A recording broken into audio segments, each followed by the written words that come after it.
You know, I've always been a pretty live and let live kind of guy. I pay my taxes, I mow my lawn, I bring in my trash cans on time. I even, begrudgingly, pay my HOA dues, because that's part of the deal when you buy into a neighborhood like mine. Pleasant Valley Estates. Sounds nice, doesn't it? And for a while, it really was. I bought my little slice of suburbia, a nice ranch-style house with a decent yard, specifically because it felt peaceful. I'm a mechanical engineer by trade, a problem solver, someone who likes things to work logically and efficiently. My home was my sanctuary, the place where I could tinker on my old motorcycle, read a book, or just decompress after a long week of dealing with tolerances finer than a human hair. And out front, by the curb, stood my mailbox. Nothing fancy, just a standard black metal box on a wooden post, the kind you see a million of across the country. It did its job, it held my mail. Sometimes bills, sometimes junk, sometimes a welcome card or a package I'd been waiting for. It was, in its own unassuming way, a vital part of my daily routine and my connection to the outside world. I never imagined that humble mailbox would become the epicenter of a suburban war, a war I didn't start, but one I was damn well going to finish. It started subtly, as these things often do. One Tuesday morning, I went out to get the paper and found my mailbox leaning at a drunken angle, the door hanging open like a broken jaw. The post was splintered near the base. My first thought. Kids. Probably some teenagers joyriding, took the turn too wide, clipped it, and sped off. Annoying, sure. I grumbled, straightened it as best I could, and made a mental note to pick up a new post and maybe a sturdier box after work. I figured it was a one-off, bad luck. I even called the HOA management office, not to complain really, but more as a heads-up, in case anyone else had reported similar vandalism. The receptionist, Brenda, who always sounded like she was chewing on a thesaurus and a wasp simultaneously, was predictably unhelpful. Vandalism is a police matter, Mr. Davies, she'd intoned, though the HOA does encourage residents to maintain their property to community standards. Thanks, Brenda. Super insightful. So, I replaced the post that weekend, sank it a little deeper, used some quickset concrete this time, and mounted a new, identical mailbox. Job done, or so I thought. I figured, lightning doesn't strike twice, right? Especially not a boring, regulation-compliant mailbox post. I even made sure it was the standard USPS-approved height and distance from the curb. I'm meticulous like that, it's the engineer in me. I like things to be correct, down to the millimeter. I measured it twice, just to be sure. It was perfect. A beacon of postal regularity. What could possibly go wrong with a perfectly installed, brand new mailbox? That was my naive thinking at the time. I had no idea what kind of petty tyranny was brewing just beyond my freshly painted picket fence. The peace of Pleasant Valley was about to be shattered, and my poor, unsuspecting mailbox was directly in the line of fire. I still remember thinking, as I admired my handiwork, that at least this new post would be a bit more robust. A little bit of extra concrete, a slightly thicker gauge of wood. It wasn't a fortress, but it was an improvement. Little did I know, I was just setting the stage for the next act in this ridiculous drama. The calm before the storm, as they say, though in this case, the storm seemed to have a particular vendetta against postal receptacles. And mine, apparently, was its favorite target. I went to bed that Sunday night feeling a sense of minor accomplishment, the kind you get from fixing something around the house. It's a good feeling. It wouldn't last. The war of the mailbox had just begun, and I was still blissfully, utterly, unaware of the enemy. Exactly 9 days later, it happened again.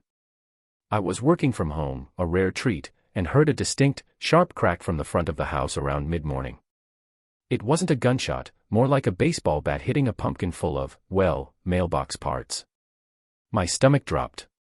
No way, I thought. Not again.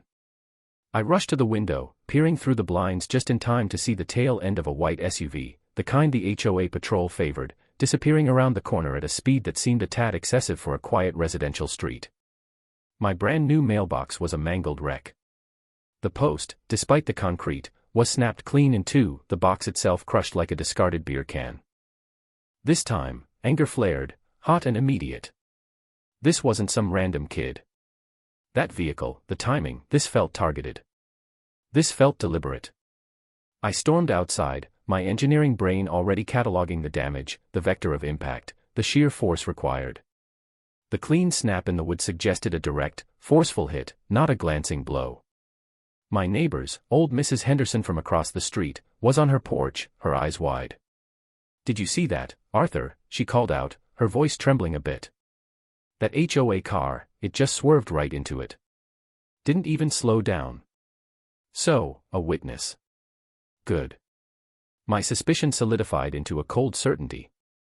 This was no accident. This was the homeowners association, or at least someone acting under their banner, actively destroying my property. But why? My mailbox was compliant.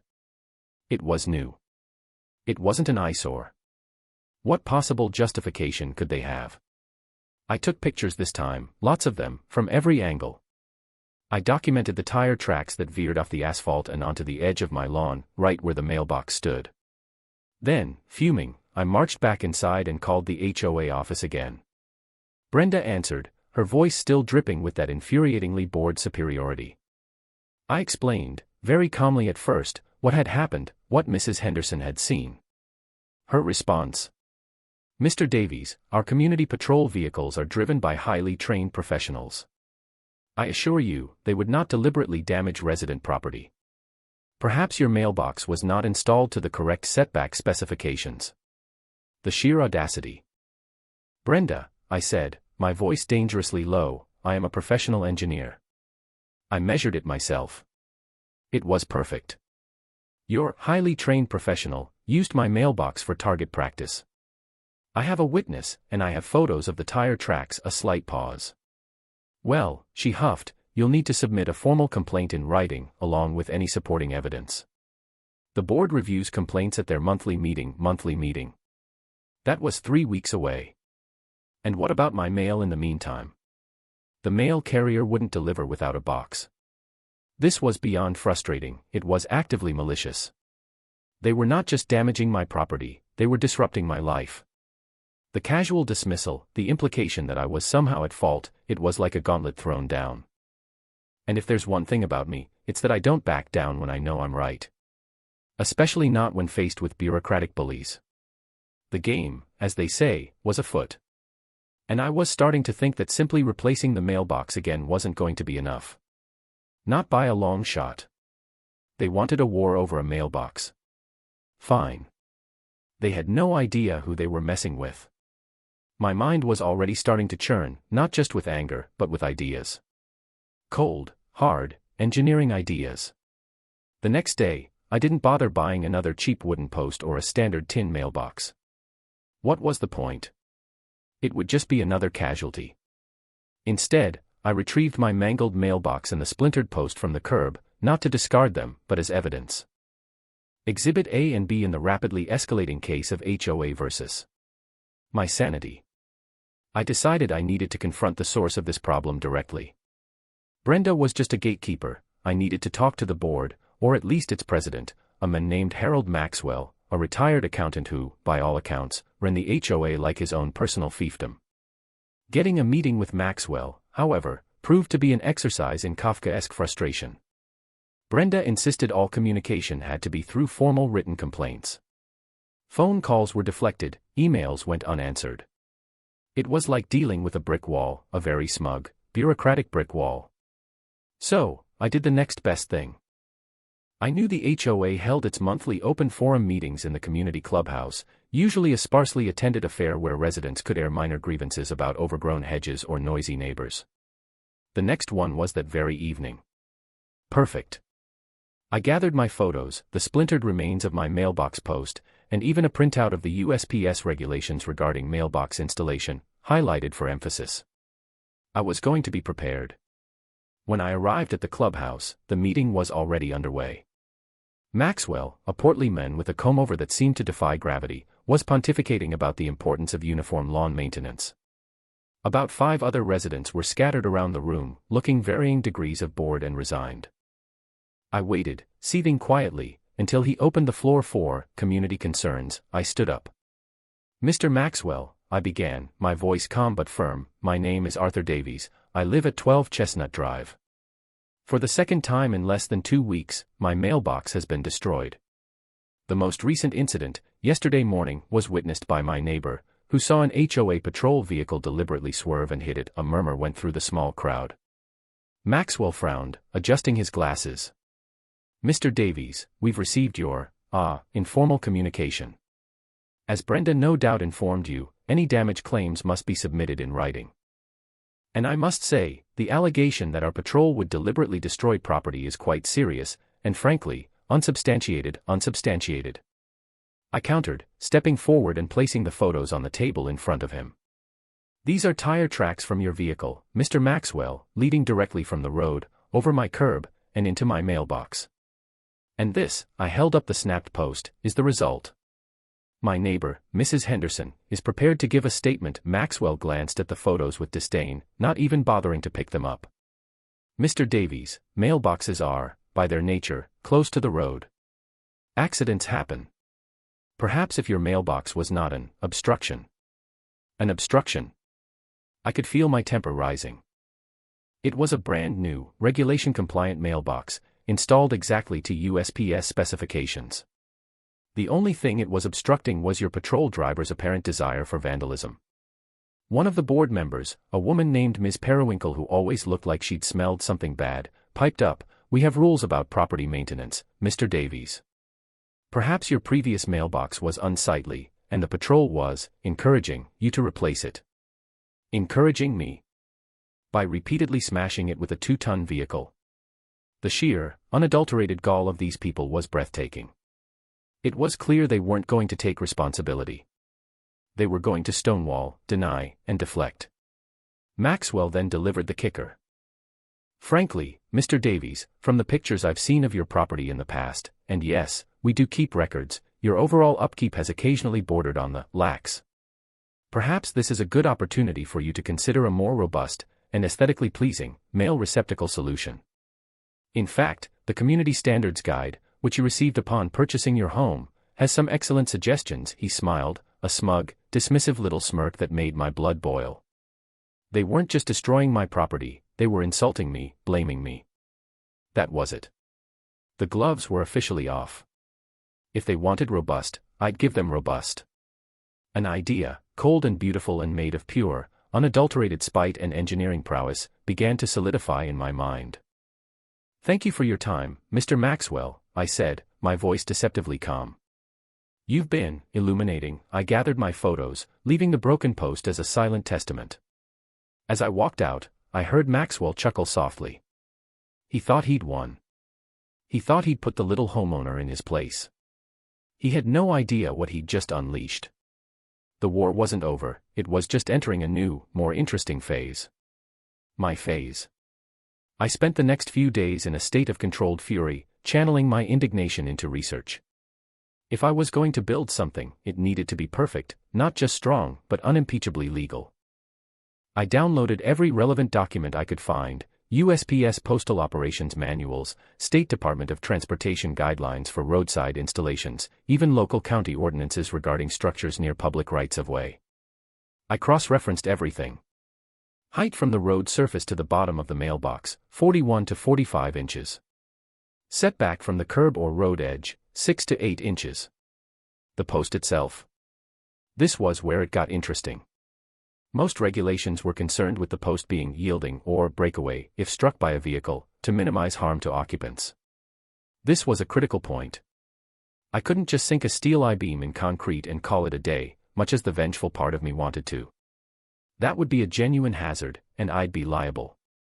No, the post had to be the weak link, designed to snap or give way as required by safety standards. But the mailbox itself? The regulations were far less specific about the box's construction, beyond dimensions and door operation. They cared about what it did: receive mail, keep it dry, and where it was, not so much what it was made of, as long as it wasn't, say, lined with razor blades or something inherently dangerous to the mail carrier. This was my loophole. The post would be compliant, designed to fail safely. The box, however, the box would be a masterpiece of defensive engineering. My mind raced with possibilities. Hardened steel. Reinforced concrete shell. Internal baffling. I sketched designs on napkins, on the back of utility bills, in the margins of the very regulations I was studying. I wanted something that looked, from a casual glance, like a normal, perhaps slightly oversized, mailbox. The beauty of it would be its hidden strength. My old garage workshop, usually reserved for my motorcycle projects, became my skunk works. I started by acquiring a standard, large-capacity, heavy-gauge galvanized steel mailbox, the kind that already feels pretty sturdy. This would be the outer skin, the innocent facade. The real work would be internal. I envisioned a frame, a sort of steel roll cage, built inside the box. I'd use quarter-inch thick steel plate, C-channel sections, and gussets for reinforcement. I had an old stick welder I used for motorcycle frame repairs, and my skills were more than adequate for this. The plan was to construct an incredibly rigid inner box, then clad it with the standard mailbox shell, making it look as innocuous as possible. The door would be the trickiest part. It needed to open and close normally for the mail carrier, but also withstand a significant impact. I decided on a multi-point latch system, hidden, of course, and a door made of solid half-inch steel plate, again concealed by the standard thin metal door. The entire assembly would be heavy. Very heavy. Which brought me back to the post. It had to be wood, or a similarly yielding material, and it had to break.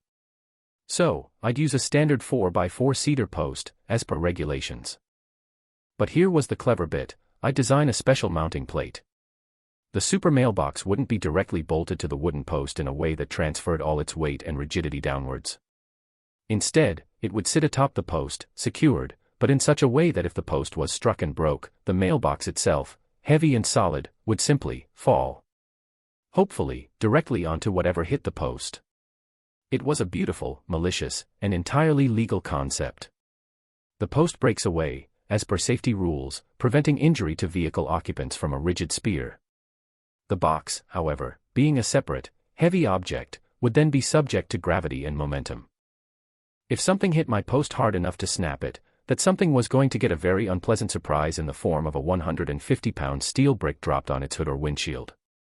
I even considered adding a slight backward tilt to the mounting, encouraging it to fall towards the street upon impact.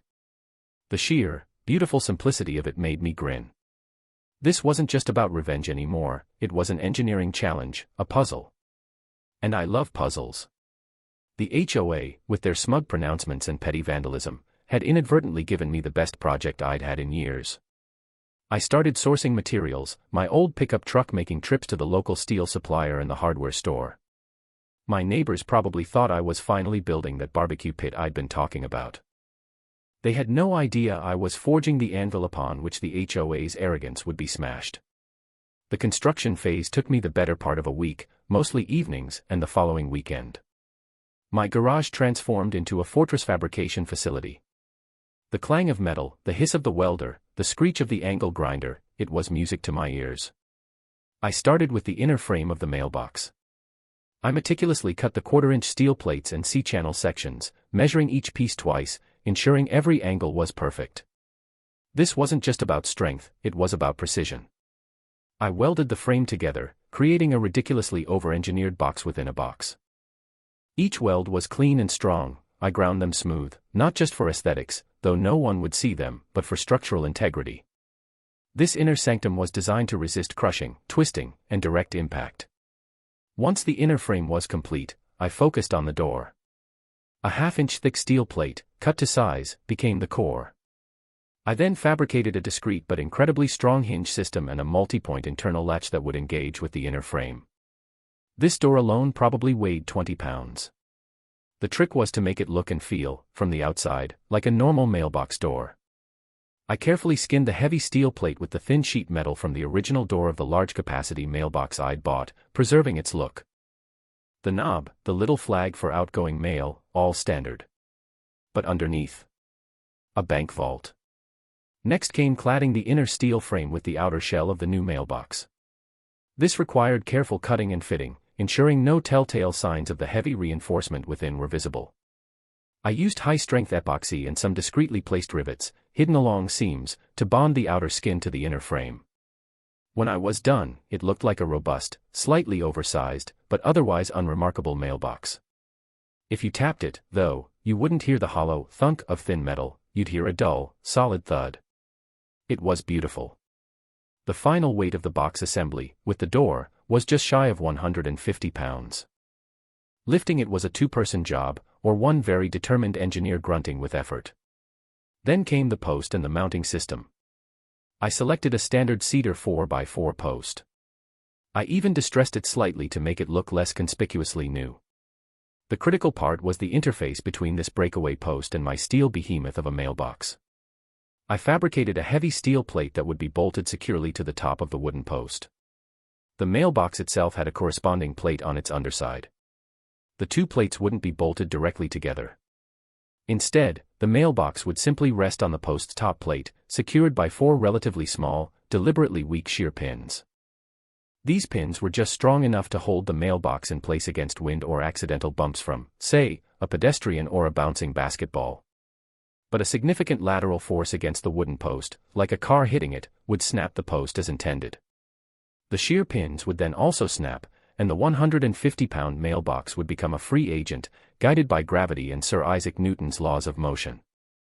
I even drilled a few strategic weakening points into the wooden post, just below the mounting plate, to ensure it broke cleanly and predictably at the desired spot, complying with the spirit and letter of breakaway regulations. This wasn't just a strong box, it was a carefully engineered system. Every component had a purpose. Every failure point was calculated. As I put the finishing touches on it, painting it a regulation black, I felt a grim satisfaction. This wasn't just about protecting my mail anymore. This was a statement. It was a monument to the principle that you don't mess with an engineer who has access to a welder and a righteous grievance. My wife, Sarah, who had been watching my obsessive late-night garage sessions with a mixture of amusement and concern, finally asked, "Arthur, what exactly are you building out there?" "It looks like a mailbox, but it sounds like you're armoring a tank," I just grinned. "Let's just say, dear, that this mailbox will be fully capable of receiving mail and withstanding the slings and arrows of outrageous fortune, or, you know, poorly driven HOA vehicles." She just shook her head, a smile playing on her lips.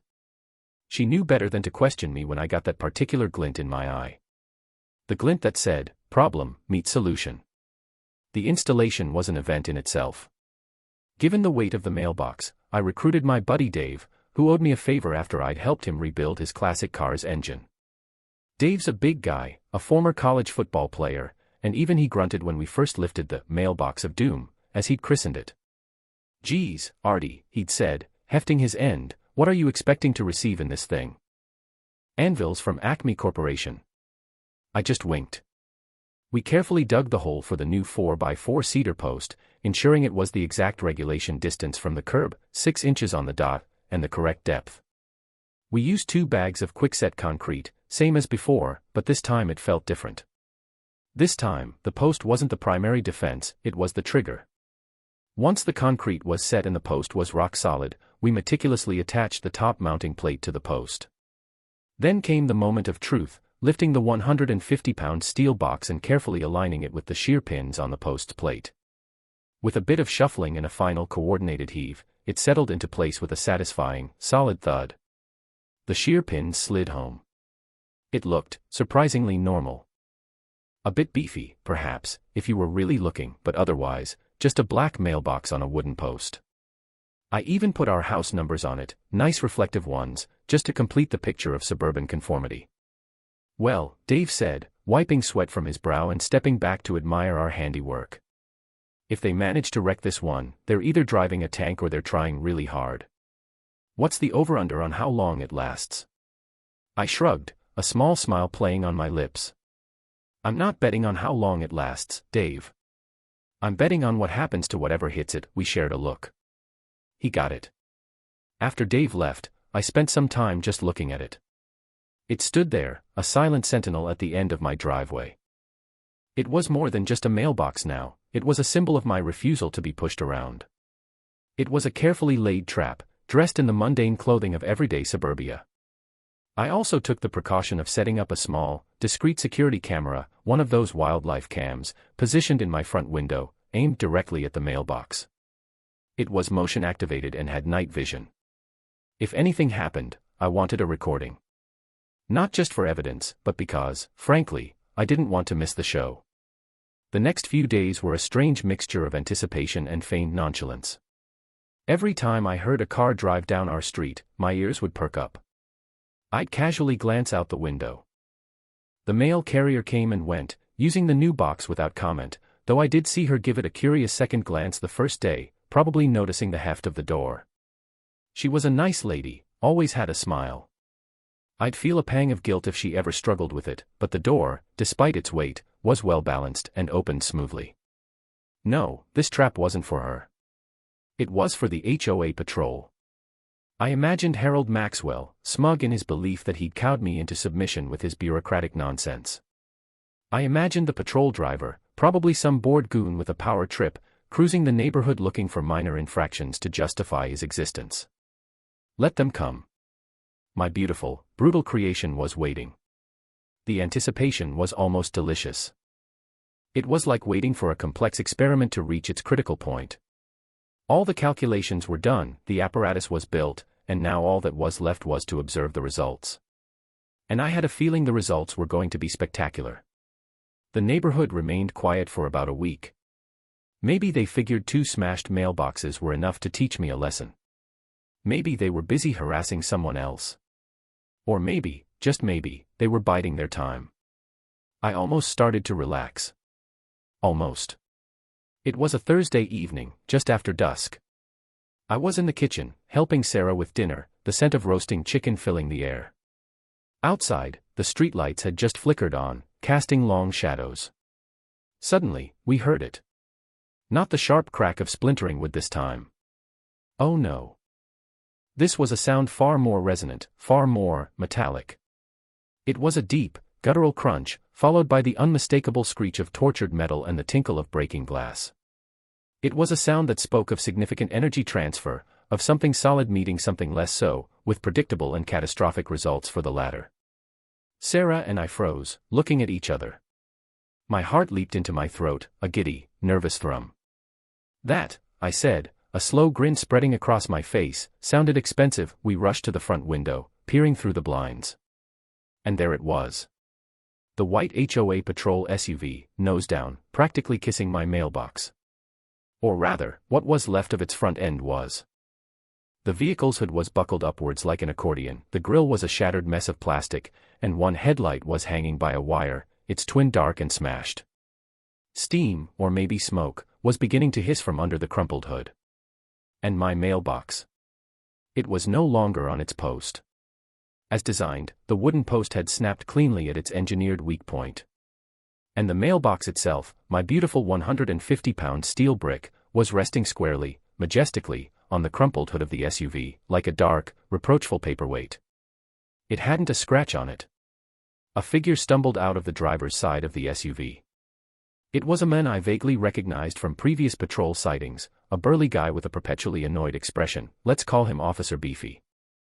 He was clutching his head, then his shoulder, looking at his vehicle, then at the mailbox on his hood, then back at his vehicle, his face a perfect mask of bewildered agony. He looked like a cartoon character who'd just run into a wall painted to look like a tunnel. He kicked one of his own tires, then swore loudly enough for us to hear it through the closed window. Mrs. Henderson was already on her porch again, phone in hand, likely calling 911 or possibly just enjoying the spectacle. A couple of other neighbors were cautiously emerging from their homes, drawn by the commotion. This was better than I could have ever hoped. The sheer, unadulterated karmic justice of it was a thing of beauty. My little wildlife camera, I knew, would have captured the whole glorious sequence. The approach, the telltale swerve, the impact with the post snapping as designed, and then the glorious, inevitable descent of the mailbox of doom onto its unsuspecting assailant. Oh, I couldn't wait to review that footage. Officer Beefy was now pacing back and forth, gesticulating wildly, still swearing. He tried to yank the mailbox off his hood, but it was far too heavy and wedged in too well. He succeeded only in making the hissing from the engine compartment worse. This was not the quiet, satisfying thwack of a wooden post giving way. This was the sound of an HOA budget item taking a significant, unexpected hit. My engineering heart swelled with pride. It had worked. It had worked perfectly.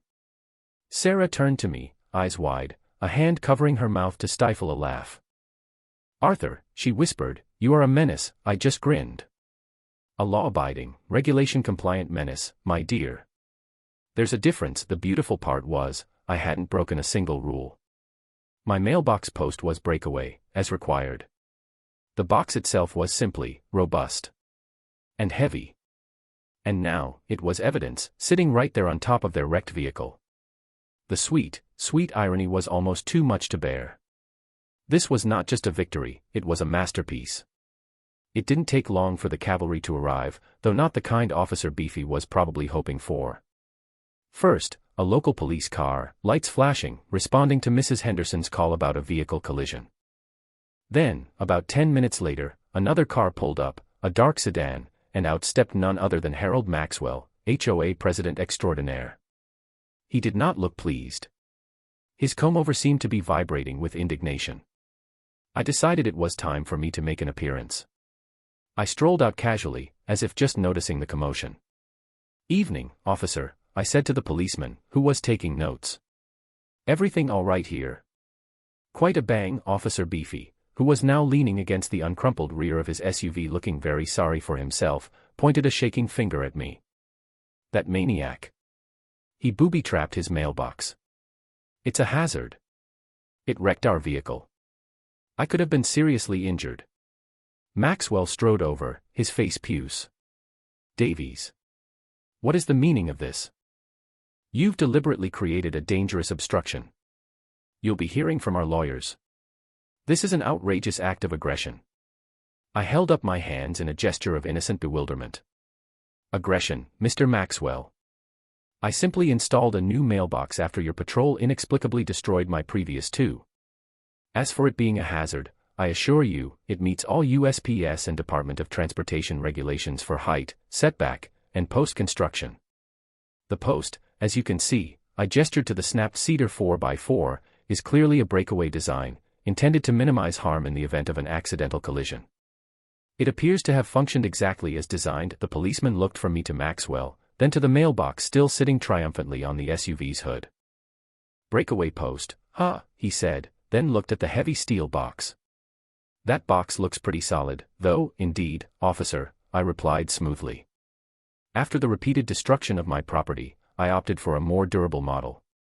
There are no regulations I'm aware of that specify a maximum weight for the box itself, as long as the post is yielding. I believe the term is robust construction. It's simply a very well-made mailbox." Maxwell was practically sputtering. "Well-made? It's a weapon. It's clearly designed to cause damage." "Is it, Mr. Maxwell?"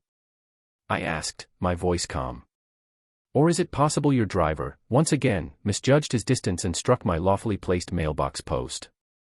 If the post hadn't been hit, the box would still be sitting right where it belongs. The damage to your vehicle, unfortunate as it is, seems to be a consequence of your driver hitting my post with considerable force. The mailbox, being a heavy object, merely obeyed the laws of gravity once its support was violently removed," Officer Beefy chimed in. "I barely tapped it." "It shouldn't have done that to the truck." "Barely tapped it?" I raised an eyebrow. "To snap a 4x4 cedar post, even one designed to break, and to cause that amount of damage to your vehicle? That suggests a significant impact speed, wouldn't you say, officer?" I nodded towards the policeman, who was now looking at Officer Beefy with a more critical eye. "Furthermore," I continued, "I happen to have a security camera recording of the incident, which I'd be happy to provide. It might clarify how this unfortunate accident occurred." Maxwell's eyes narrowed.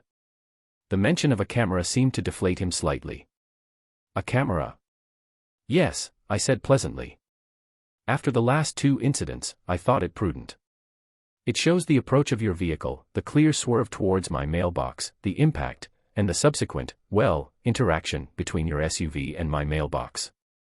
I'm sure it will be very illuminating for insurance purposes." The policeman, to his credit, was trying to maintain a professional demeanor, but I could see a hint of amusement in his eyes. "Well, sir," he said to me, "if your post is breakaway and meets setback regs, and the box itself isn't a prohibited item, it's a bit unusual, but I'm not immediately seeing a violation on your part from a traffic perspective. This seems more like a civil matter between you and the HOA, and possibly an insurance claim for them." He then turned to Officer Beefy. "Sir, can I see your license and registration, please?" And I'll need you to fill out an accident report. Officer Beefy looked like he was about to explode, but under the policeman's steady gaze, he reluctantly complied. Maxwell was now silent, his face a mask of thunder. He knew, I could tell, that he was on very shaky ground. His attempt to bully and intimidate had backfired spectacularly. My mailbox, my beautiful, glorious, over-engineered mailbox, had not only defended itself but had also exposed their reckless behavior. The tables had well and truly turned. The next few days were filled with a delicious, simmering tension. The HOA, through Harold Maxwell, sent me a very strongly worded letter, predictably drafted by some cut-rate lawyer, accusing me of creating a public nuisance, installing a hazardous device, and willful destruction of HOA property, their SUV, ironically. They demanded I remove my fortified mailbox immediately and pay for the damages to their vehicle, threatening legal action if I didn't comply within 48 hours. I chuckled as I read it. They were trying to bluff their way out of a situation they themselves had created. I, in turn, had my own lawyer, a sharp, no-nonsense woman named Ms. Albright, whom I'd consulted briefly during my research phase just to be sure of my legal footing, draft a response. Her letter was a masterpiece of polite, legalistic refusal. It reiterated that my mailbox installation was fully compliant with all applicable federal, state, and local regulations, including specific citations of the USPS Domestic Mail Manual and relevant Department of Transportation guidelines for breakaway supports.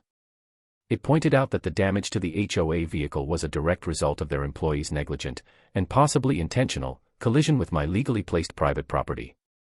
It further noted that I had video evidence of this, as well as evidence of 2 prior instances of vandalism against my mailboxes, strongly suggesting a pattern of harassment by HOA personnel. The letter concluded by stating that far from me owing them anything, they were, in fact, liable for the destruction of my previous 2 mailboxes and for the repeated trespassing and harassment. It politely suggested that any further attempts to intimidate or make baseless claims against me would be met with a robust legal defense and potential countersuit. Checkmate. Meanwhile, word of the Battle of the Mailbox had spread like wildfire through Pleasant Valley estates. My previously unremarkable self became something of a local legend. Neighbors I'd only ever nodded to stopped me on the street to quietly congratulate me, some sharing their own horror stories of minor run-ins with Maxwell and the HOA patrol's overzealous enforcement of petty rules. It turned out I wasn't the only one who felt the HOA had become a bit of a neighborhood tyranny. Mrs. Henderson, my star witness, recounted the tale of the crunching SUV with dramatic flair to anyone who would listen, always ending with a satisfied, and Arthur's mailbox just sat there on the hood, not a dent on it. Served them right. The HOA's attempt to portray me as a dangerous renegade was failing spectacularly. Instead, I was becoming a symbol of resistance against their perceived bullying. The damaged HOA SUV, after being ignominiously towed away, the sight of my mailbox being carefully lifted off its crumpled hood by 2 bewildered tow truck operators was a particular highlight I replayed from my camera footage several times, was apparently out of commission for a good while. Their insurance company, upon reviewing my camera footage, which my lawyer gleefully forwarded to them, was reportedly less than enthusiastic about covering the damages, given the clear evidence of, let's call it, contributory negligence on the part of their driver. The HOA's bluster began to deflate like a cheap balloon. Maxwell stopped returning my lawyer's calls directly, routing everything through his increasingly flustered legal counsel. The 48-hour deadline came and went. No further threats materialized. Just an echoing silence from the HOA office. My mailbox, which I had retrieved from the police impound, where it had been briefly held as evidence before they realized it was just a very solid box, and reinstalled on a new, identical, regulation-compliant breakaway cedar post, stood proud and unmolested. It was a beautiful thing. The mail carrier, a lovely woman named Carol, actually complimented me on it. "That's a sturdy one, Mr. Davies," she'd said with a knowing smile. "Should last you a good long while," I just smiled back. "I certainly hope so, Carol." I certainly hope so. The humiliation for the HOA was palpable. Their patrol car was wrecked, their driver was likely facing disciplinary action, or at least some serious retraining on vehicle operation near stationary objects, and their president, Harold Maxwell, had been publicly outmaneuvered by a quiet engineer with a welder and a deep understanding of the rules. The dust eventually settled, as it always does. The HOA, after some back and forth between our lawyers where Ms. Albright basically dismantled every argument they tried to make, finally threw in the towel. They quietly dropped all claims against me. They didn't apologize, of course, that would require a level of humility entirely foreign to their nature, but their silence was an admission of defeat. They even ended up paying for the replacement of my 2 previously destroyed mailboxes, a small sum that Ms. Albright insisted upon as a token of their culpability, mostly, I think, for the principle of the thing. The check arrived by mail, in an official HOA envelope, delivered, of course, to my indestructible mailbox. The irony was exquisite.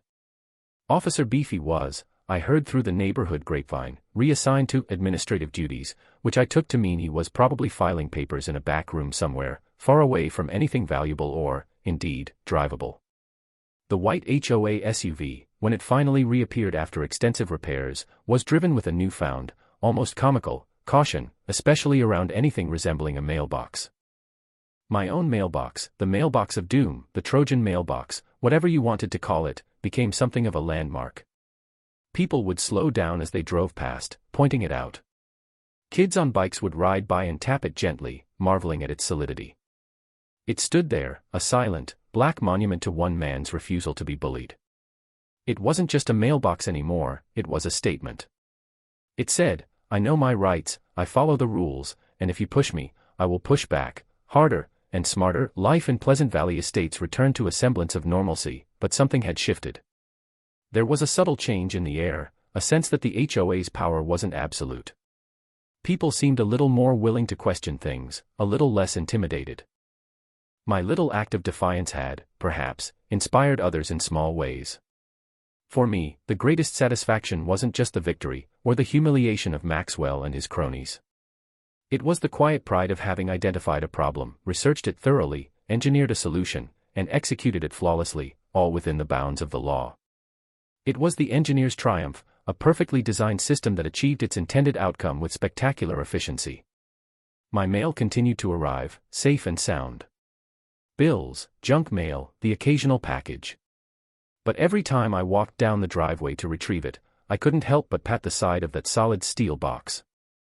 It was a reminder that sometimes, when faced with unreasonable power, the best defense is a good offense, cleverly disguised as a perfectly ordinary, regulation-compliant piece of suburban hardware.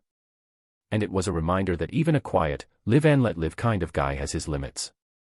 Push him too far, especially over something as fundamental as his own property and his right to be left alone, and you might just find out he's got a bit of steel in his spine, and in his mailbox.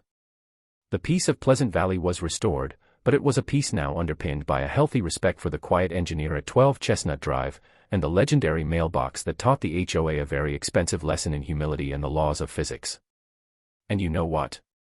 My property values probably went up. Who wouldn't want the house with the mailbox that fought back and won?